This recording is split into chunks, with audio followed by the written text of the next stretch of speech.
Assalamualaikum warahmatullahi wabarakatuh. Jumpa lagi dengan kami Saham Hijau, yaitu segala sesuatu tentang dunia investasi di pasar modal. Pada kesempatan kali ini kami akan membahas tentang analisa cash flow, di mana dengan analisa ini kita bisa tahu perusahaan ini sehat, perusahaan ini pilot, atau perusahaan ini mau diambang kebangkrutan. Sebelum lebih jauh, jangan lupa untuk subscribe, like, dan komen agar channel kami bisa terus berkembang. Sebelumnya kami bukan ahli akuntansi, tapi kami biasanya menganalisa ini dari aplikasi saja. Dan ini kami ingin jelaskan karena ternyata di grup premium kami yang tempatnya sharing itu ada beberapa orang yang sebetulnya dananya lebih besar dari kami, tapi dia analisa cash flow aja masih bingung gitu. Dan ini padahal penting sekali. Kenapa penting? Ini salah satu cara mengamankan uang kita di pasar modal. Karena apa? Bisa perusahaan itu nanti disuspend atau pilot kalau kita tidak tahu. Jadi gini, cash flow itu sederhananya adalah perputaran uang masuk dan keluar daripada perusahaan. Jadi bahwasanya perusahaan itu sehat itu dilihat daripada uang aliran dana yang masuk atau keluar dalam kurun waktu tertentu. Kalau misalnya nggak ada arus kas ini, nggak ada cash flow ini, berarti perusahaan ini nggak ngapa-ngapain gitu loh. Dan biasanya aktivitas keuangan itu terdiri dari operasional, investasi, dan pembiayaan. Saya tidak menjelaskan lebih detail di sini nggak, karena kita lebih banyak digunakan untuk investasi di pasar modal. Yang menggunakan aplikasi saja sudah cukup.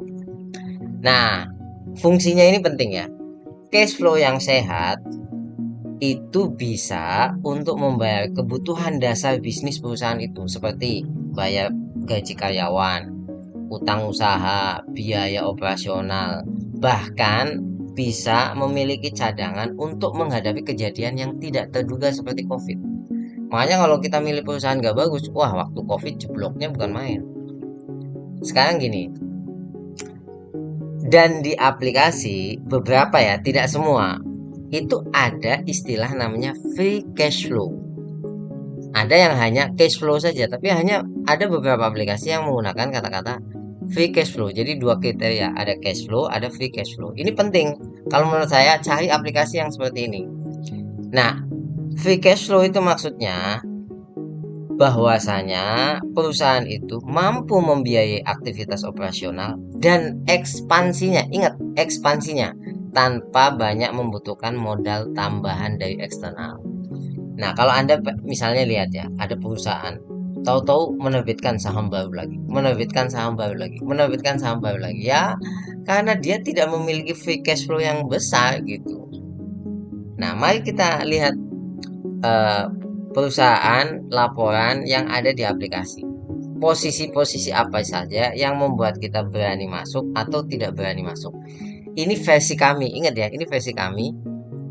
Biasanya ketika kami menghadapi seperti ini, tindakan kami demikian, gitulah intinya. Pertama, kondisi seperti ini kami tidak berani masuk. Bagaimana itu? Price to cash flow-nya minus, price to free cash flow-nya juga minus. Ini kami gunakan Stockbit ya, karena kami pengguna Stockbit, maka kami menggunakan contoh dari Stockbit. Kalau Anda pengguna aplikasi lain, cari aja, biasanya ada kok.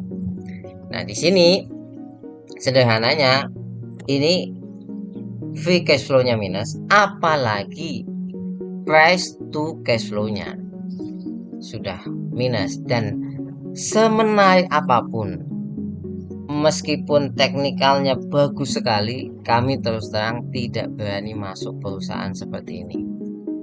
Ini seperti ilustrasinya gini loh. Udah usahanya tidak untung, keadaannya sakit-sakitan, makan cuma satu kali sehari, plus tidak punya tabungan. Bapak bayangkan, ini kan tinggal menunggu waktu aja. Ya, jadi seperti itu. Ini kan sudah jelas ini. Ini perusahaannya rugi, ini kan rugi ya, PR-nya rugi, cash flow-nya minus, free cash flow-nya juga minus. Ini keadaan yang kami tidak berani.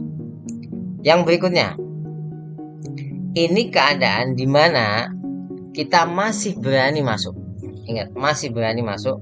Walaupun kalau ada pilihan yang lebih bagus, kami akan tinggalkan ini. Jadi gini, Ini perusahaan mendapatkan laba, cash flow-nya juga lancar, tapi dia tidak memiliki free cash flow atau tidak memiliki, kalau kami itu mengistilahkan biasanya dana nganggur ya.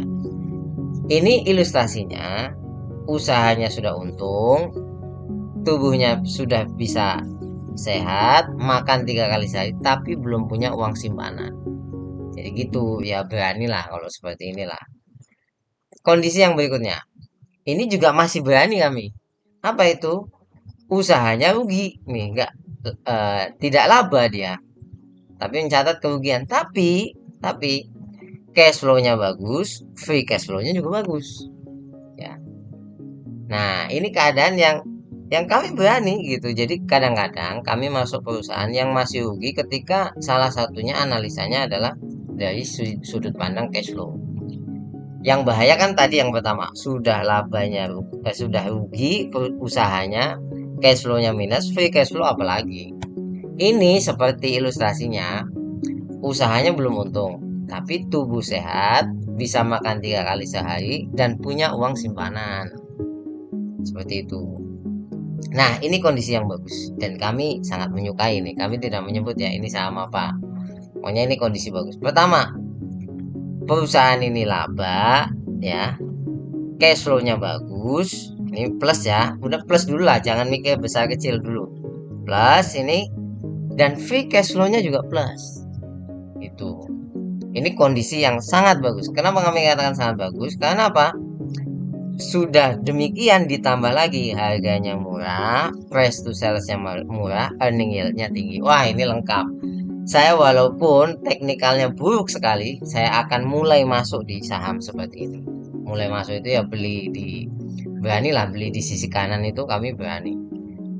Biasanya kalau turun itu ada yang sengaja markdown untuk akumulasi biasanya perusahaan seperti ini, dan agak sulit mencari perusahaan dengan kriteria seperti ini. Ini ilustrasinya, sudah keusahanya untung, badannya sehat, bisa makan 3 kali sehari, bisa jajan, dan punya tabungan banyak. Enak nggak? Enak lah. Sederhananya tuh kayak kita mau milih milih pacar gitu ya. Kalau punya pacar yang kayak gini tuh, waduh, seneng kita. Dia punya restoran untung, makannya bisa 3 kali, jajan, punya tabungan banyak lagi, mobilnya keren gitulah sederhananya. Nah, free cash flow juga jadi tanda perusahaan memiliki potensi bagi dividen. Makanya kadang saya ditanya, Mas ini tahun depan bagi dividen ya? Kemungkinan bagi sih. Dari mana kami lihat? Dari free cash flow. Contoh ini saya sebut sahamnya karena memang mau bagi dividen. Ini lihat, keadaan laporannya itu apa? Punya free cash flow dia, dan punya cash flow-nya bagus, free cash flow-nya juga ada. Makanya dia bagi dividen interim, dan lumayan dividen interimnya itu 4%. Oleh sebab itu, segala sesuatu yang ada di aplikasi sebetulnya disediakan untuk kita mempermudah dalam analisa di pasar modal. Sayangnya orang banyak tidak menggunakan gitu. Ini kan hanya satu satu barometer aja kan, valuasi aja kan, masih ada profitabilitas dan lain sebagainya. Dan kami tipe orang yang mempertimbangkan sisi fundamental perusahaan. Ya, jadi seperti itu. Tetap semangat. Bagi Anda yang pengen tahu, nomor kami ada di deskripsi. Saya yakin saham Anda bisa terus tumbuh, dan semoga saham kita semuanya bisa hijau. Jangan lupa untuk subscribe, like, dan komen agar channel kami bisa terus berkembang. Assalamualaikum warahmatullahi wabarakatuh.